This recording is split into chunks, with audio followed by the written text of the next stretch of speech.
ఒక మంచి మాట ఉంటది గదా! పరిగెత్తకపోయినా సరే పాక్కుంటూ అయినా వెళ్ళాలి అని జెప్పేసి. సో, అట్లానే మనం యూట్యూబ్‌లో వీడియోస్ చేస్తున్నాము అనంటే లక్షల కోట్లు సంపాదించాలి, ఫేమస్ అయిపోవాలి, ఏదో హీరోయిన్ అయిపోవాలి అట్లాంటి భ్రమలు, కలలేముండవు. సో, మనం డిగ్రీ జేసినంత మాత్రాన మనం ఐఏఎస్, ఐపీఎస్ అని అవ్వాలి అనంటే అది అందరితో కూడా గాదు. ఎవరి స్ట్రెంగ్త్‌ని బట్టి అది వాళ్ళకి ఉంటది. అండ్ ఫ్యామిలీ ఇష్యూస్ గానీ, ప్రాబ్లమ్స్ కానీ ఎవరివి వాళ్ళకి ఉంటాయనమాట. సో, కొందరు అమాయకపు ఆణిముత్యాలు ఎట్లా ఉంటారంటే, వాళ్ళకి పబ్లిక్‌లో సెల్ఫీస్ దిగడం గానీ, ఫంక్షన్స్‌లో సెల్ఫీలు దిగడం గానీ అసల రానే రాదు పాపము.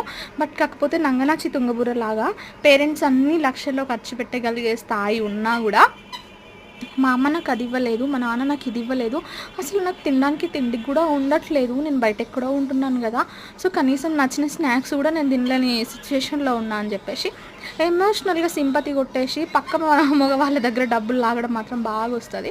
సో అట్లాంటి వాళ్ళు చాడీలు చెప్పినప్పుడు పట్టించుకోకుండా ఉండడమే మంచిది.